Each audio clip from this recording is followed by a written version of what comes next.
Now, before I get into this, I have to mention that this video is solely based upon my experience with the Yu-Gi-Oh community and card game, so this video is technically purely biased, but I'm trying to analyze it as fairly as possible. Now, there's been a lot of underlying drama that is scarcely talked about in the world of trading card games, but there seems to be one common trend that keeps coming up with Yu-Gi-Oh that people seem capable of talking about.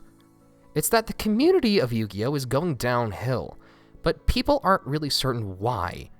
That why aspect is what I'm going to try and tackle in this video. I grew up with Yu-Gi-Oh my whole life, from the moment it aired on 4Kids to when I was in high school and decided to quit the game altogether. There were major turning points during my life when I realized that the Yu-Gi-Oh community has taken a sharp turn downhill. Yu-Gi-Oh was the first out of 4 card game leagues that I attended. In my league, there were 3 types of people. About a third were moderately decent guys around my age or older that played the game for fun and was in it for a good laugh. The other third was a bunch of kids that got into the game and didn't really know how to play this complicated card game, but they saw it on TV and thought it was cool. The other third was the more toxic players that were too competitive, got angry too much, didn't know how to relax, or even know how to treat a person with decency. Now, toxicity is present in every community. It's unavoidable. There are crappy people in this world. But the issue I saw was that the toxic players had more dominance in my Yu-Gi-Oh league than the relaxed players.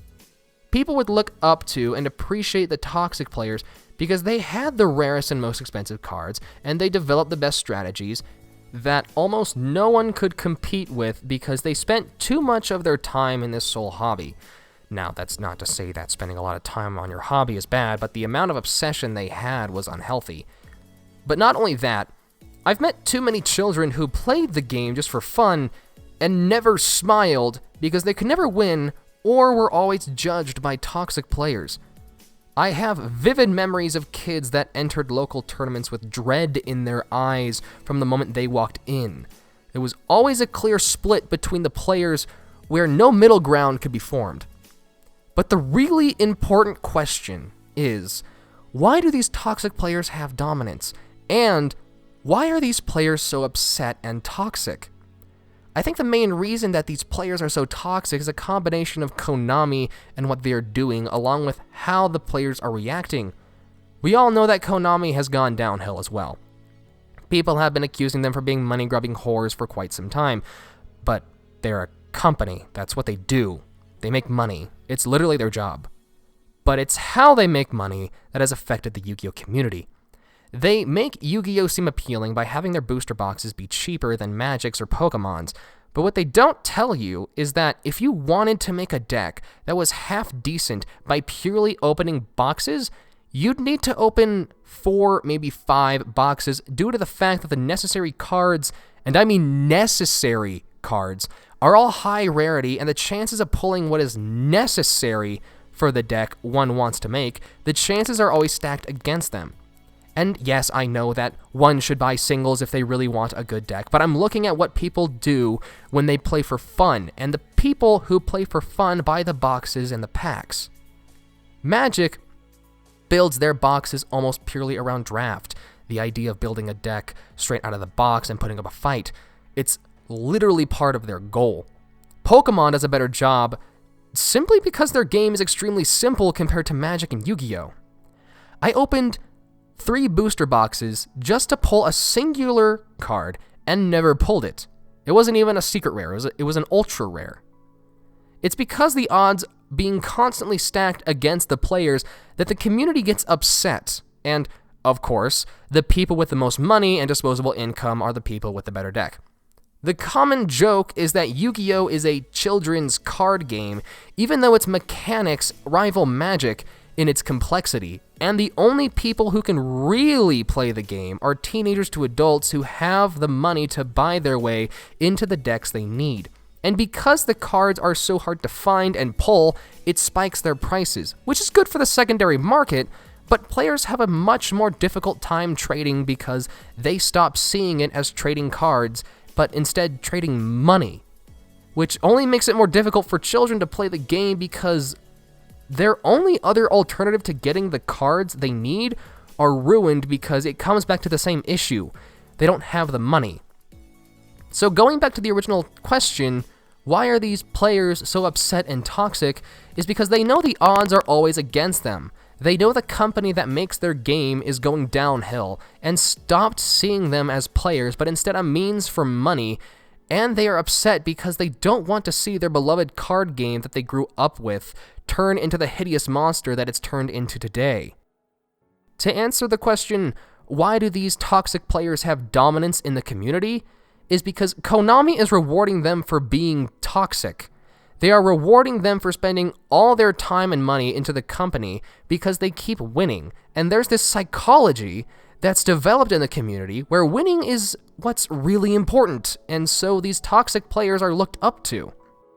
Of course, this situation isn't and can't be true in all places all over the world. I refuse to believe everything is wrong with Yu-Gi-Oh! If Cyberknight still decides to play the game because that man is an adorable cinnamon roll.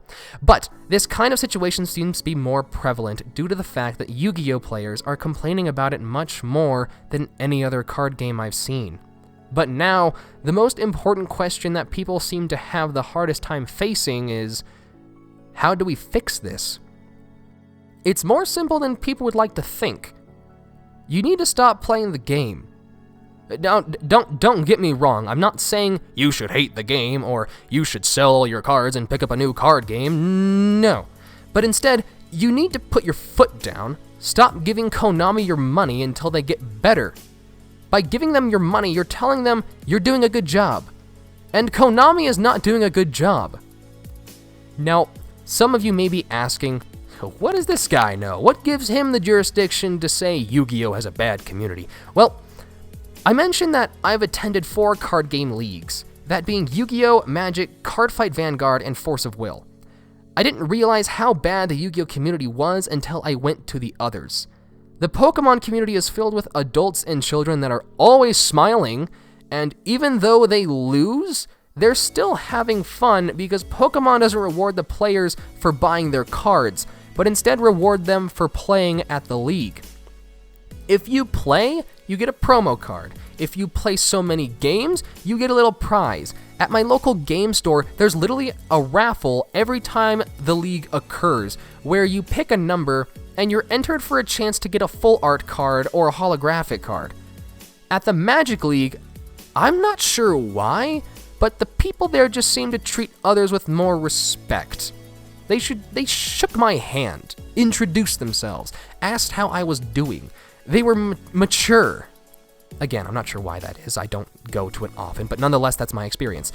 At the Force of Will League, the people will always give new players a bunch of cards to spice up their deck in order to make it competitive. I literally gave a guy an entire deck because he didn't have one. And yeah, that's partly due to the fact that the cards have very little value, but it's still a healthier community of people than Yu-Gi-Oh's. And at Vanguard, well, I went to the Vanguard League like twice, so I don't think I've formed a solid enough opinion, but what I can say is that the moment I walked in, I was greeted.